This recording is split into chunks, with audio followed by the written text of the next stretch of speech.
India Pakistan की जंग कौन जीता कौन हारा। जब इंडिया पाकिस्तान की जंग अभी शुरू नहीं होती, जो सो कॉल आप जंग कह सकते हैं या वॉर कह सकते हैं, मैंने एक वीडियो अपलोड की थी जिसमें मैंने बताया था कि इंडिया की आर्मी की ताकत क्या है और पाकिस्तान की आर्मी की ताकत क्या है, और अगर जंग वगैरह होती है तो किसका पलड़ा भारी होगा और किसको सबसे ज़्यादा नुकसान होगा। आप जाकर चेक कर सकते हैं, मेरी सारी बातें ठीक साबित हुई हैं। मैं बाबा ये कहने की कोशिश कर होता हूँ कि मैं कोई पेशेंट कोई करने वाला बाबा नहीं हूँ भाईजान, लेकिन मेरा इंटरनेशनल पर्सपेक्टिव के लिहाज से ओवरऑल एक्सपीरियंस है, मेरी एजुकेशन में ऐसा काम वगैरह किया। ओवरऑल मेरा जो तजिए वगैरह होते हैं वो सिर्फ वो हेडलाइन को देख कर नहीं होते, मैं ओवरऑल जो होते हैं इन डेप्थ में जाके उसके उसके मुताबिक आपके सामने अपने तजिया रखने की कोशिश करता हूँ। वैसे मेरी वैल्यू तो नहीं है, लेकिन मोस्टली 99% जो मुझे मेरी बातें होती हैं सही साबित होती हैं। आप जाकर उसको चेक कर सकते हैं। सबसे पहले आपको बताने के लिए कि इंडिया और पाकिस्तान की जंग जो सीज फायर हुआ, जो डोनाल्ड ट्रंप ने जिसका ऐलान किया, तो सारा का सारा क्रेडिट वैसे डोनाल्ड ट्रंप को जाता है। वैसे उसने सबसे पहले ऐलान किया, उसके बाद इंडिया और पाकिस्तान ने ऐलान किया। अब जब सवाल वही पैदा होता है कि इंडिया ये जंग जीता, जो सो कॉल्ड जो थोड़ी जंग वगैरह हुई थी, और या पाकिस्तान जीता है, वो मैं आपको आगे जाकर बताता हूँ। मैं सबसे पहले आपको थोड़ा सा तजिया पेश कर दूँ पाकिस्तानी पर्सपेक्टिव के लिहाज से और इंडियन के लिहाज से, कि इनके लिहाज से किनको इनके ये किस मुकाम पे खड़े हैं ओवरऑल। पे एंड पे आपको बताता हूँ जाके कौन जंग जीता। अगर पाकिस्तानी लिहाज चेक करें तो पता है पाकिस्तान का ओवरऑल हम IMF से कहते भीख मांगते फिर रहे हैं। ओवरऑल हमारी जो हालत है कौम की वो बिल्कुल आपके सामने है, और हमने पूरी कौम को मजहबी नशाई कौम बना दिया हुआ है। हमारे जो chief of the army staff है वो हर जगह जाकर जहाँ मौका मिलता है आकर वो आके कुरान की आयतें कोट कर रहे होते हैं, बड़ी और तकरीरें कर रहे होते हैं। उसके मुकम्मल यार वीडियो वैसे मौजूद है, मैं ज़्यादा इसके बारे में लंबी बातों को तो नहीं जाऊँगा कि जाके किसी भी कौम का उठा कर देख लें। किसी मुल्क का chief of the army staff होता है वो इस तरह आगे बड़ी बड़ी बातें और तकरीरें नहीं कर रहा होता। सबसे बड़ा फ़र्क यही होता है। और दूसरी बात आप चेक कर सकते हैं कि जब एक मुल्क में एक सो कॉल्ड डेमोक्रेसी जमहूरियत मौजूद है तो फिर chief of the army staff का, आर्मी का आकर, बाकी लोगों का आकर बातें करने की जरूरत पेश नहीं आती। इसको इसको थोड़ा साइड पर रख के आप देखिए, आप हमारे चीफ ऑफ द आर्मी साहब ने कई तरह तकरीरें बड़ी बड़ी की हैं, कुरान के आयतें हैं कोट करके कि फतह लिख दी गई है, हम अल्लाह की जंग लड़ रहे हैं। ओवरऑल ये बातें कर रहे होते हैं जो अक्सर हमारे पाकिस्तान में, मैं कहता हूँ कि पाकिस्तान के अलमिया ये है कि एक ताकतवर खजाना से लेकर गरीब बंदे तक हर बंदा मजहब खेल रहा है। मजहब के का जो एक ये जो असदहा बना दिया हमने, मजहब की जो सही तालीमात को साइड पर रख कर वो हर एक को अपनी आग की लपेट में ले रहा है। जिसको दिल करता है उस पर आग का बगोला फेंकते हैं, उसको जलाकर भस्म कर देते हैं। ये हाल हो चुका है। और कौम का हमारा ये हाल है कि जिनको हम काफिर कह रहे होते हैं, ये मुझे कहना बार बार बातें कहनी पड़ती हैं ताकि आपको रिमाइंड कराने के लिए कि हम जिनको काफिर कहते हैं उन्हीं मुल्कों में अपने जानो माल कुर्बान करके जा रहे होते हैं। जिनको मुकम्मल तौर पर यकीन से हम कहते हैं ये दोज़ख में जाएंगे और हम ही जन्नत में जाएंगे, वहाँ जा रहे होते हैं। और जिस इंडिया को गाली निकालते हैं उसी इंडिया के ऊपर हमारे सारे सेलिब्रिटी जो सारे बंदे जो हैं उन ये गानों के ऊपर, टिकटॉक के ऊपर कंजरों की तरह डांस डूंस करके व्यू ले रहे होते हैं। ओवरऑल जो कई मामला इस तरह के होते हैं। तो अगर देखा जाए तो थोड़ा ब्रेकडाउन आपके सामने कर दूंगा। हमारे chief of the army staff ने मदद के बारे में बात कर रहे होते हैं। देखा जी, मैंने पहले कहा था कि सबसे बड़ा सुनहरी मौका उनके पास आया होता है कश्मीर को आज़ाद करवाने का। को वो खुद हाफिज़ कुरान में बड़ी बड़ी बातें भी कर रहे होते हैं कि फतह हमारी लिख दी गई, तो फिर जाकर उन्होंने फतह क्यों नहीं किया जाके। हमारे जो बातें बड़ी करते हैं गजा के बारे में, फ़लस्तीन, तो वो थोड़ा दूर है ना, वो थोड़ा इंटरनेशनल मैटर्स हैं। ये तो अपना घर का मसला था ना, जो कश्मीर कहते हैं। इन्होंने खुद ही कहा था कि कश्मीर जो हमारी मेरी शार आ गया पाकिस्तान की। इन्हें दोबारा इस बात को कहते हैं हाईलाइट किया था। तो जाके भाई फतह कर लेते ज़िंदगी का। मैंने पहले कहा था कि इससे बड़ा सुनहरी मौका कोई भी नहीं आ सकता था आपके सामने। आप ज़िंदगी में की दुनिया की तारीख में अमर हो जाते। लेकिन अगर ना हमने पहले कभी सीखा ना आप सीखा, हम अभी इसी को लोग आप कहते हैं अपने मामला अपने मुताबिक इस्तेमाल कर लेंगे, हमारी फतह होगी। जो मत बात करेंगे कश्मीर में भाई जाके आज़ाद करते, अब वहाँ लोग इंतजार कर रहे हैं। और इंडिया के अंदर हमारा 25 करोड़ मुसलमान बैठा है, उनको भी आज़ाद करते। टाइम तो ज़बरदस्त आया होता, जाके उनको लेके वापस आ जाते। डोनाल्ड ट्रंप की सुनने की जरूरत क्या थी सीज फायर करने की। उसे कहते नहीं भी हम इस्लाम की जंग लड़ रहे हैं, अल्लाह ने हमें कह दिया, फतह लिखी गई है। ये आपके सामने। इसी वजह से हमने 1971 में पाकिस्तान 2 समय तकसीम हो गए थे भाई।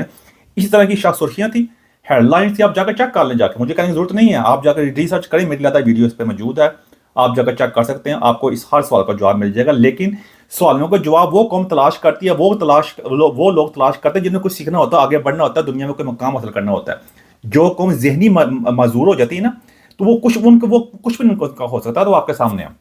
दूसरी बात करते हैं सियासतदानों की। हमारे सियासतदान जो सो कॉल्ड बैठे हुए हैं पार्लियामेंट के अंदर, जो जहाँ लोग बैठे हुए हैं, अब ये वो मैं जैसे पहले पाकिस्तान में कहता हूँ, पाकिस्तान में बास्टर्ड डेमोक्रेसी है, नाजायज़ जमहूरियत है। ये सब वो लोग हैं जिनकी अपनी सारी इन्वेस्टमेंट्स बाहर हैं, कहीं से मिल चुका, मैं जानता भी हूँ जाके। इनका कई मुन्ना मियाँ साहब से लेकर हमारे जो जरदारी ऊपर इमरान खान साहब की बात कर ले। हाँ, इमरान खान खुद तो नहीं है, लेकिन बच्चे तो बाहर नहीं है उसके, वो वाट एवर रीजन है। उसके बारे में ओवरऑल अब किसी भी सियासतदान को चेक कर सकते हैं। मोस्ट ऑफ की बात कर रहा हूँ, मगर 100% नहीं तो मोस्टली की बात कर रहा हूँ मैं।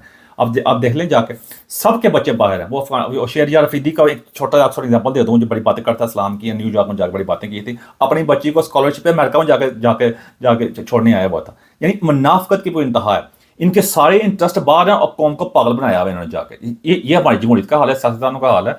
उसमें कोई मुझे कोई इसमें कोई लंबी तमहीद बानी की ज़रूरत नहीं है, उस बच्चा इस बारे में अच्छी तरह जानता है, उसमें कोई अनहोनी बात नहीं है। अगली बात करते हैं हमारे उलमा कराम। आप देख रहे होंगे कि वो जो सो कॉल्ड वो जो कहते हैं वो तकी उस्मानी साहब है, जो मुफ्ती आज़म अपने वो कहलाते हैं, जाके पाकिस्तान में क्या जिसका मर्जी जाकर जो हमारा जो कहते हैं जो मर्जी बना दो, जाके वो अपने को टाइटल लगा लो, जो 2 दिन टीवी में आ जाता है, तीसरे दिन वो जिस तरह सीनियर तजियाकार बना होता है, इस तरह ये मुफ्ती आज़म बना दिया। आज ये कल को कोई और बन जाएगा पपेट आके। वो और हर मस्जिद का मौलवी जहाद के लाने का ऐलान किया था रिसेंटली फ़लस्तीन के बारे में। मैंने कहा भाईजान आप सबसे खुद आगे आए ना जाके, अब फ़लस्तीन थोड़ा दूर की बात है, बाद में फ़तह कर लेंगे।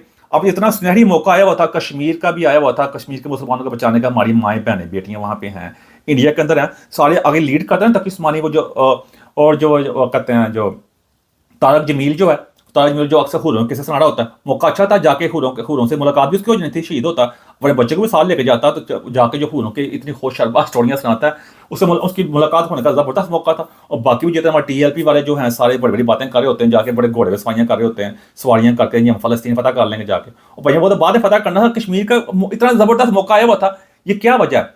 मसला ये हो चुका हुआ कि जब आप अगर एक सुनने वाले भी तमाशबीन टाइप हों और सुनाने वाले को पता कि अगले क्या सुनना चाहते हैं, और कौम को एक ही नारा लगा के मजहब का अंदर ऐसा होता है। मैंने अक्सर इसके बारे में तफसीली वीडियो वैसे मौजूद है मेरी, कि जब किसी बंदे को नशाई हो जाता है, जो नशाई हो जाता है किसी चीज़ के अंदर, अगर आपको जितना मर्जी बताएं कि नशा तुम्हारी लिए अच्छी चीज़ नहीं है, ये तुम अपनी सेहत का ख्याल करो, नशा ना तो वो सारी बातें आपको सुन लेगा नशे की हालत में ना, बाद में आपको यह कहा मैंने पूड़ी दे दे तेरी मेहरबानी, या पैसे दे दे मैं पूड़ी लेनी है।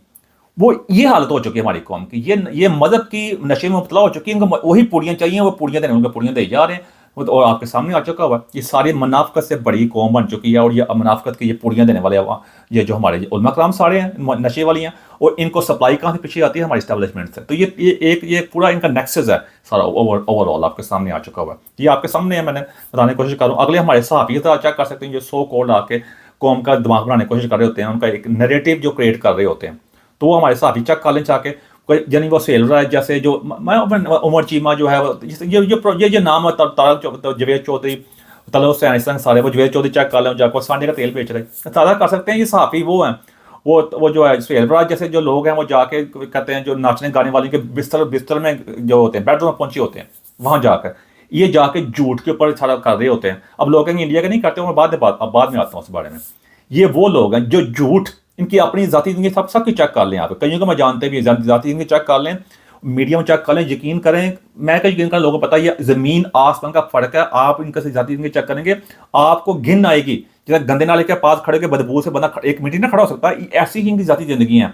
ये वो लोग हैं बेशरम है, वो सोच से करना पड़ेगा, झूठे हैं। ये इनका किरदार एक तवाइफ के कोठे पे एक तवाइफ वाला है, जो भी आता है, जो जितने पैसे देगा उस पर नाचते जाते हैं, जितने मर्जी उनको जो पैसे फेंकते जाएंगे नाचते जाएंगे, जितना होता है ना, ये रोज इनको चैनल चेंज किए होते हैं, उस पर मेरा वीडियो मौजूद है, आप चेक कर सकते हैं। आगे हमारी अदालतों का हाल चेक कर सकते हैं, हमारी ब्यूरोक्रेसी चेक कर सकते हैं, हमारी वैसे अदालतें ओवरऑल इंटरनेशनल तौर पर जो हमारा जो मकाम है नीचे गिरा हुआ है, नीचे हमारा बिल्कुल नीचे पे हम कोई इतबार करते हैं रैंकिंग में, वो नीचे हैं। वही हमारे जज वगैरह जो आज बिल्कुल हमारी सुप्रीम कोर्ट खामोश है, अभी उन्होंने फैसला भी दे दिया है।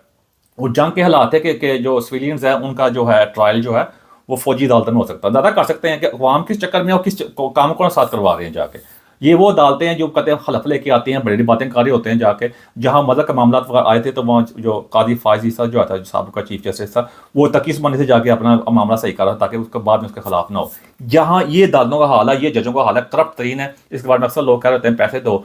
जिस कौम में के अंदर, जिस मुल्क के अंदर ये बात मशहूर हो कि वकील नहीं जज कर लो, मतलब है कि वकील पैसे देने की जरूरत की, जज ने पैसे दो, अपनी मर्जी फैसले करा लो, हर बंदे का पता है वहाँ पे क्या मामला हो सकते हैं। अब आखिरी बाकी बात रह जाती है, वैसे तो और बातें मैं कई के बारे में कह सकता हूँ। अवाम की, अवाम हमारी ज़्यादा लग चुकी है टिकटॉक। मैं कहता हूँ टिकटॉक ने पूरी पाकिस्तानी कौम को जो रेया सरा जो चक्कर जो पर्दा पुर्दा था वो बिल्कुल उठा दिया, पूरी कौम को एक्सपोज करके रख दिया। हर बंदा टिकटॉक के ऊपर जो एक अब अलमिया चेक कर सकते हैं मुनाफकत का के स्कार्फ पहने हुए हैं, दाढ़ियाँ रखी हुई हैं, बड़े सुनते रसूल रख के वहाँ गाने गाई जा रहे हैं नाचा टप के सारे। जिनकी कहते हैं कोई गंदी वीडियो रिलीज हो जाती है, बड़े अफसोस की बात है, जिसकी भी होती है उसका एहतराम करना चाहिए हर औरत का, हर बंदे का। वो अगले दिन बैठ के आपको इस्लाम का लेक्चर दे रही होती हैं जाके, दादा कर लें। ये हमारा हाल हो चुका है। हमारे ये एंकरों का ये हाल है कि वही एंकर हैं जो आपको कहते हैं सियासी तजज़िये दे रहे होते हैं, वही मज़ीद प्रोग्राम कर रहे होते हैं, वो स्पोर्ट्स के प्रोग्राम कर रहे होते हैं, वो मॉर्निंग शो कर रहे होते हैं, वो गेम शो कर रहे होते हैं। ये सारा ये देखने जरा एक सारे काम करे जाते हैं। जिस तरह हमारी फौज नहीं है, वो कहते हैं वो सरहदों की हिफाजत भी करनी है, प्रॉपर्टी का काम भी करना है, हम लोग सोना यूरिया भी बेचना है, वो जाके कॉर्नफ्लेक्स भी बेच रहे हैं, बिस्किट भी बेच रहे हैं, सब कुछ करना है। ये पूरी कौम का आपके सामने है। इसलिए मैं 1971 में मैंने कहा पाकिस्तान दो समय तकसीम हो गया। कारगिल की जंग भी जब मामला आए, और मैं अक्सर बार बार कहता होता हूँ कि 1000 साल में हमारा तो भाई मुकाम कोई भी नहीं था, हमें अपने आप को मुफ्त के साथ बनाने की कोशिश करते हैं। और अरब जो थे, मुगल जो थे, जो ओटोमन उस्मानिया सल्तनत थी, उन्होंने एक भी चीज़ ईजाद नहीं की। यूरोप वाले वेस्ट वाले कहीं पीछे थे, लेकिन वो अपने आप उन्हें चीज़ें ईजाद की, आज कहाँ से कहाँ पहुंच गया। हम एक भी चीज़ ईजाद करने में कामयाब नहीं हो सके। और ये बात हम आते नहीं, क्या वजह, यही वजह था। इस वजह से आज हम इस मुकाम में पहुंचे हुए हैं। आप चेक कर लें, हमारे किसी बच्चे से पूछ लें, किसी पिंड के बंदे से पूछ लें, बच्चों को तालीम करने भेजना हो तो कहाँ जाते हैं? उन्हीं मुल्कों में जाते हैं जिनको काफर कर जाते हैं। उस्मानी सल्तनत थी ना, उन्होंने किस तरह अवाम को पागल बनाया था मजहबी लिहाज से, फतवे लिहाज चक्कर से। एक भी ऐसी यूनिवर्सिटी, एक अदारा, एक कोई ऐसा नहीं दे सके जहाँ पे हमारे सारे लोग बड़े फख्र से जाते हों ये हमारा भी है। और ये सारी बड़ी नाकामी है। और ये आज आपके सामने ये जो कुछ मामला हुए हैं, ये आपके सामने सब कुछ एक्सपोज हो गया। उनके ये हमें ये जब भी कोई मामला होते हैं, जब वो जो इस वक्त पॉपुलर लीडर इमरान खान ने उसको अंदर किया हुआ है, उसको अंदर करने के चक्कर के अंदर अपने सारी पॉपुलैरिटी भी हासिल कर लिया, ये मामला हो चुके हैं। लेकिन ये अगर ये समझते हैं ऐसा करके ये कामयाब हो जाएंगे, ना पहले कभी कामयाब हुए थे ना बाद में कभी कामयाब होंगे। ये आने वाली तारीख आपको साबित कर दी। इसके वो बेलदा वीडियो मौजूद है जिसमें मैंने पेशन गोई की हुई है, वो भी पेशन गोई बिल्कुल ठीक साबित होगी, जैसे पहले साबित हुई थी इमरान खान के बारे में भी। आपको चेक कर लें, आपको पता चल जाएगा। अब अगली बात करते हैं इंडिया के बारे में। जब इंडिया ने जब पुलवामा में, जब कश्मीर में जो उनका वहाँ पर अटैक वगैरह हुआ, उसमें इंडिया ने बहुत बड़ा स्टेटमेंट वगैरह दिए हैं। ये बहुत सख्त अफसोस की बात है। तो उसके ऊपर जाकर उन्होंने कहा कि ये सारा अटैक पाकिस्तान वगैरह ने किया, जो भी उन्होंने किया। अब मुझे नहीं पता, मेरे पास सबूत तो नहीं है, लेकिन overall for the sake of argument बात को मान भी लिया जाए, जो उन्होंने इस बात का बार बार बहुत बड़ा इशू उठाया, उस बात के ऊपर पाकिस्तान के ऊपर कहा, उन्होंने कहा कि हम इसका इंतकाम लेंगे। फिर उन्होंने कहा उनके मीडिया जो है जोकर और सर्कस वाला मीडिया उनका। अब पाकिस्तान वाले तो मीडिया है ही अपनी जगह पे, लेकिन उनका मीडिया, क्योंकि मसला यह है कि 1 अरब 45 करोड़ की आबादी है, इतने ज्यादा न्यूज चैनल है, वो लोगों को पागल सर्कस बनाया हुआ। बॉलीवुड चेक कर सकते हैं, जिस तरह आज बॉलीवुड की कोई टक्कर की वैल्यू नहीं है। तो शाहरुख खान मेट गाला में गया हुआ था, कोई जानता नहीं शाहरुख खान को। शाहरुख खान बाहर के मुल्क में, दुनिया में कहीं भी घूम रहा हो ना, उसको कोई नहीं जानता। शाहरुख वो चवल सा लगता है शक्ल से ना। मैं माफी से चूड़ों के साथ माफी चाहता हूँ आपसे हाथ जोड़ के, वो चूड़ा लगता है शक्ल से, कोई भी नहीं पहचानता उसको, वो अपने बंदे पहचानते हैं। ये बॉलीवुड का मकाम है। अमिताभ बच्चन को कोई ना पहचानता, वो जाहलो वालियां 2 नंबर मूवियां बना को, जितना शाहरुख खान आप ही आ जाना, वो इतनी इतनी उम्र के हो गया, खुद ही हीरो होने से बात नहीं आ रहे, वो दादा कर सकते हैं। तो वही हाल है कि मीडिया का जो इनका जो मीडिया वहां पर जाकर जो जोकर सर्कस वाले बॉलीवुड स्टार से जाके लोग, यकीन करें जाकर कितनी वीडियो मौजूद हैं, गोरे इनके मीडिया को लगा कर साथ, तो वो मजाक उड़ा रहे होते हैं। किस किस्म का मीडिया? यही चीज़ है कि यही इंडिया के लिए बहुत शर्म का मकाम है कि आपकी इतनी बड़ी आबादी हो गया, अपने आप को इतना एजुकेटेड क्या है, कितना कुछ क्या है। हालांकि मैं इंडिया के काफ़ी तारीफें कर रहा होता हूँ, मैं उनकी जो अच्छी चीज़ें होती हैं आप जाकर चेक कर सकते हैं। मैं बायस बात नहीं करता, मैं बल्कि जो बैलेंस बात करने की कोशिश करता हूँ। मैं आप जाकर चेक कर लें। लेकिन इतना पाकिस्तानी मीडिया इनका कुछ भी नहीं है। हमारे जो लोग करते हैं, लेकिन जो सर्कस इन्होंने खेलते हैं, ये पूरी दुनिया में ऐसा सर्कस और ये बेशर्मी वाला, उनको शर्म नहीं आ रही होती, ऐसा लोगों को पागल बनाया हुआ इन्होंने जाकर। दूसरी बात इनका ये भी तनकीद चल रही थी कि यूरोप वाले हमारे अपना साथ नहीं दे रहे जी, हमारा जो नरेटिव है पाकिस्तान को दहशतगर्दी मामला नहीं कर रहे। ये आपकी नाकामी है भाईजान, ये आपकी नाकामी है। वो तो उन्होंने अपना, उनको जो चीज़ सूट करनी है वो सूट करनी है उनको आपस में। आप कहते हैं हमारी चौथी बड़ी इकॉनमी आपकी नहीं सुनी जा रही, वो आपके सामने है। जिसके उसके बाद आपने कहा जी, कहते हैं कि जो IMF से पाकिस्तान को कर्जा वगैरह दे दिया, आप उसके बारे में बात कर रहे हैं। तो और भी आप इंडिया का जिसने आबादी का, मैं कई दफा कह चुका, सबसे बड़ा आबादी का तूफान है। मैं इंडिया दुनिया के लिए सबसे बड़ी मजदूरों की, गुलामों की मार्केट है। इसके मुकम्मल वीडियो मेरी मौजूदा है, दोबारा जाकर चेक कर सकते हैं ऑनलाइन, कि गुलामों की मार्केट है। कि आप एक लिहाज से वही सुंदर पिचाई जैसे लोग जो गूगल के बहुत बने हुए हैं, और भी कई इनका टेक वगैरह जो कुछ फ्यू हंड्रेड या थाउजेंड में आएंगे, हम हैं जो बाहर अमेरिका वगैरह में किए हैं, उन्हीं मुल्कों को फायदा दे रहे हैं। उसी चक्कर के अंदर इनके जो आम जो टके के लोग बंदे, जिनके कोई वैल्यू नहीं, जो मुल्क को बदनाम भी करते हैं, वहां जाकर जिनको हथकड़ियां लगा के वापस भेजा गया। यही सबसे बड़ा फर्क है। यही सबसे बड़ा चाइना में फर्क है। चाइना ने भी ऐसे लोग वहां आते हैं, तालीम हासिल करते हैं, लेकिन उन्होंने जाकर अपने मुल्क को फायदा दिया, और आज चाइना कहां से कहां पहुंच गया। इस बारे में जो मोदी साहब ने बड़ी बड़ी बातें की थी, तनकीद की थी कि हम ये कर देंगे वो कर देंगे जाके। तो ओवरऑल मैं इसके बारे में लंबी बात कर सकता हूँ, लेकिन मैं इसलिए ज़्यादा बात नहीं करना चाहता कि आप बोर होंगे। कि मैं अपने देखे पैसे वाले बंदे, मैं इस बात पर कायल हूँ कि बंदे को अपने घर को पहले ठीक करना चाहिए। अब अफसोस का मकाम है कि ये अब बात है कि ये इंडिया, ये जंग जो भी है 100 करोड़ खत्म हुई है, नुकसान किसका, जो हारा कौन है? मैं अब ये ना समझना कि मैं पाकिस्तान की मैच कर रहा हूँ। ये सारा जंग जो है ओवरऑल, ये इंडिया ये जंग हार गया हर लिहाज से। इंडिया ये इंटरनेशनल तौर पे इंडिया का स्टेचर जो है बिल्कुल कम हुआ है। वो उसकी मिसाल देता हूँ मैं आपको, तहम्मुल से सुने पहले, बुरा ना माने प्लीज। ये ना समझना कि मैं पाकिस्तान की मैच कर रहा हूँ, मैं बैलेंस बात करता होता हूँ। देखा रशिया यूक्रेन से जंग लड़ रहा ना, कितना यूरोप ने प्रेशर डाला उनके ऊपर जाके, इतना असला भी प्रोवाइड कर रहे हैं। डोनाल्ड ट्रंप भी कहता है मैं बंद कर दूंगा जाग आके, क्या बंद कर सका? उस रशिया ने किसी की सुनी है आज? अभी अभी तक बता दे मुझे जरा, जितनी बड़ी फोन कॉल गई हैं, कितने वफद वहां पे गए हैं जंग खत्म करने के लिए, किसी की नहीं ना सुनी गई।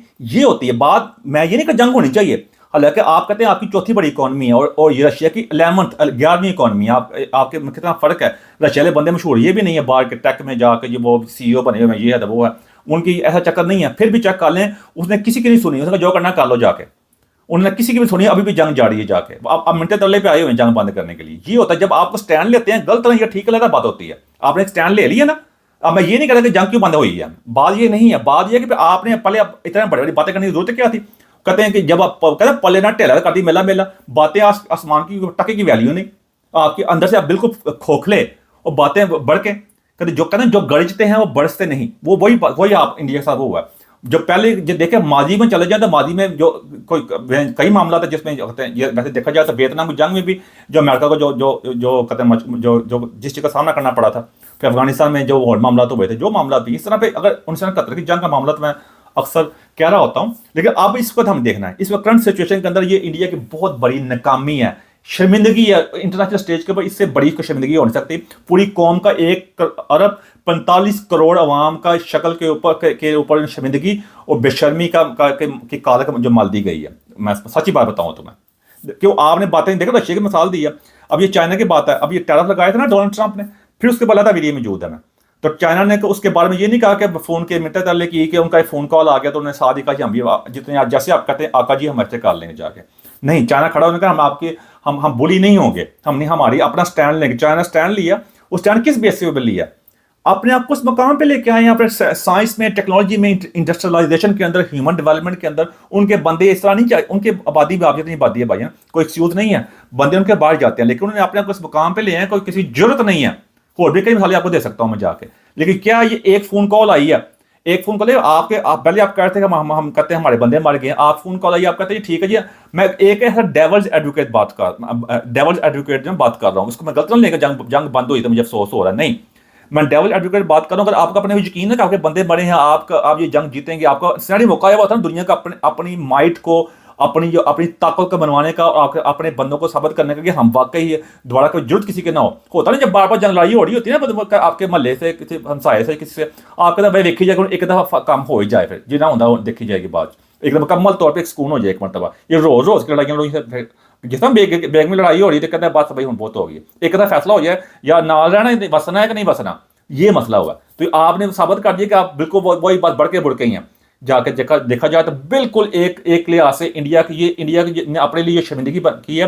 ये कई सालों तक इंडिया इसके अपने मुंह से ये कालक जो है, ये शर्मिंदगी कभी धो नहीं सकता। मैं बता दूं मैं आपको, कोई ये साबित कर दिया आपने कि आप बिल्कुल अब सिर्फ बातें कर सकते हैं, आप ऐसे और आपकी कैपेबिलिटी कोई नहीं है, मीडियम जमहूरियत दिखाते जाएं, जो मर्जी करते जाएं। एक फोन कॉल के ऊपर ढेर हो गए जाके सादी। अगर बात ये भी होती है कि फोन कॉल जब आई थी, सबसे पहले ऐलान उसका या इंडिया करता या पाकिस्तान की, मैं बात कर ही ली, इंडिया करता ये हमने कहते हैं इंटरनेशनल के तौर के ऊपर आके इंडिया की बात मानते हुए सीज फायर कर दिया। और पहले डोनाल्ड ट्रंप ने ऐलान कर दिया ये चीज आपके लिए, ये साइज आपकी आने वाली नस्लों के लिए, आने वाली मैनी ईयर डेकेड्स, दहाइयों तक ये आपके लिए शर्मिंदगी का बायस बनते रहे कि एक फोन कॉल पर ढेर हो गए। वो अक्सर नवाज शरीफ के ऊपर इल्जाम लगता था ना कि वो कारगिल की जंग के ऊपर आके एक फोन कॉल आई थी जो मुशर्रफ के ऊपर लगा था, जो जब उसने सितंबर 11 हुआ था, एक फोन कॉल पे ढेर हो गए थे, आइदर विद अस और अगेंस्ट अस, बड़ी मशहूर था बुश के टाइम पे। अभी भी अमेरिका इंडिया के साथ वही हरकत की है, एक फोन कॉल के ऊपर ढेर कर दिया सारा कुछ। तो ये आपके लिए इंडिया को सोचना पड़ेगा। अगर आप जब तक अपना ये जो मजदूर के तौर पर भेजते हैं जो आपको बैक फायर करेंगे, जब तक अपने आप उस मुकाम पर नहीं लेके आएंगे, लोगों को ह्यूमन डेवलपमेंट में इजाफा नहीं करेंगे, इतनी बड़ी आबादी का तूफान है, उस मुकाम पे नहीं लेके आएंगे, खुद आपका क्या है, जैसा चाइना ने अपने इतनी टेक्नोलॉजी अपना असला बनाया, आप वो रफायल करे जा रहे हैं जो फ्रांस के जहाज हैं, आपका अपना क्या है, फिर आप कहेंगे पाकिस्तान तक किएगा। और मैं अपने बारे बात करता हूँ, हमारा तो मुकाबला नहीं ना है, मैं ओवरऑल मैं बाइस बात नहीं करता, समझने की कोशिश करें, आपका अपना क्या है, रफायल करी जा रहे हो भाई, आपकी अपनी टके की औकात नहीं है। मुझे सॉरी फॉर द लैंग्वेज, मैं ये लैंग्वेज इस्तेमाल करना नहीं चाहता, मैं मुझे अफसोस होता है। मैं तो हमेशा ही बात की है कि हम सारे ताल्लुक अच्छे होने चाहिए ताकि इंडस्ट्री हमारे आगे बढ़े, अपनी तजारत हो, तो और ये हमारी स्टैब्लिशमेंट नहीं चाहती ये वाली, और इंडिया वाले मेरे वो भी नहीं चाहते। अगर वो हो तो वो वैसे एक इंटरनेशनल स्टैब्लिशमेंट भी है, वो भी नहीं ये चाहती, और ये मौका आया हुआ था इंटरनेशनल स्टैब्लिशमेंट को भी चुप कराने का क्योंकि जो ये वो लोग हैं यूरोप वाले, कितना कुछ होने के बावजूद भी ये यूक्रेन की जंग नहीं ना बंद करा सके। देख रहे हैं ये कोई ये चाहते ही नहीं है इस तरह के। देख लें फलस्तीन का वो इसराइल का चक्कर जो है, क्या इसराइल ने सुनी थी इनकी? छोटा सा मुल्क है इसराइल, ये बात होती है। हालांकि मैं उस चीज के खिलाफ हूं, लेकिन देखा जाए डेवल एडवोकेट बात कर रहा हूं ना। आपने देख लिया एक फोन का ढेर हो गया। इसलिए ओवरऑल बॉटम लाइन ये है, बिल्कुल इंडिया जंग बुरी तरह हार गया, और ये इंडिया के साथ जो शर्मिंदगी का सामना करना पड़ा है, ये इंडिया के आने वाली नस्लों के लिए, जनरेशन के लिए, ये एक दहाइयों तक इंडिया के मुंह से ये काला खत्म नहीं हो सकते। ये इसका जो ना अपने लिए इसका अजाला नहीं दे सकता। ये अभी आपने खुद ही फैसला करना है कि आप क्या कहते हैं, आप इसको आगे कैसे लेकर चलना है। ये आपके ऊपर छोड़ता हूं मैं। लेकिन ओवरऑल बहुत बड़ी नाकामी है इंडिया की, आपकी मीडिया की, आपकी डिप्लोमेसी की, आपकी आर्मी की, आपकी गवर्नमेंट की, आपके मीडिया की, हर चीज की नाकामी है आपके। Everything you are failed in every single, आप कह सकते हैं एस्पेक्ट्स के लिए देखा जाए, एवरीथिंग फेल्ड हो चुके हैं। पाकिस्तान के बारे में आधे बात कर दिए थे। मेरी कोशिश ये थी आपके सामने मैं फेयर एनालिसिस लेके आ सकूं। मैं चाहे मैं सच की बात करता हूँ, बेशक मेरे अपना मुल्क हो, अपने मुसलमान बहन भाई हों, या मुसलमान छोड़े आप, या मेरे अपने पाकिस्तानी बहन भाई हों, या इंडिया के जो ओवरऑल किसकी बात कर रहा होता हूँ मैं जाकर, मैं मैंने फिर बात करने की कोशिश की है कि मेरा मकसद ये किसी को नीचे दबाना नहीं होता, किसी को रजिस्टर करना नहीं होता। आगे आपकी मर्जी है, फिर भी आप मेरी बात को अगर आप बुरा मानते हैं, मैं मादर कह सकता हूँ फिर। एंड वो मेरे को ऐसी बात जब क्वेश्चन लगे से मादर चाहता हूँ मैं। Thank you very much.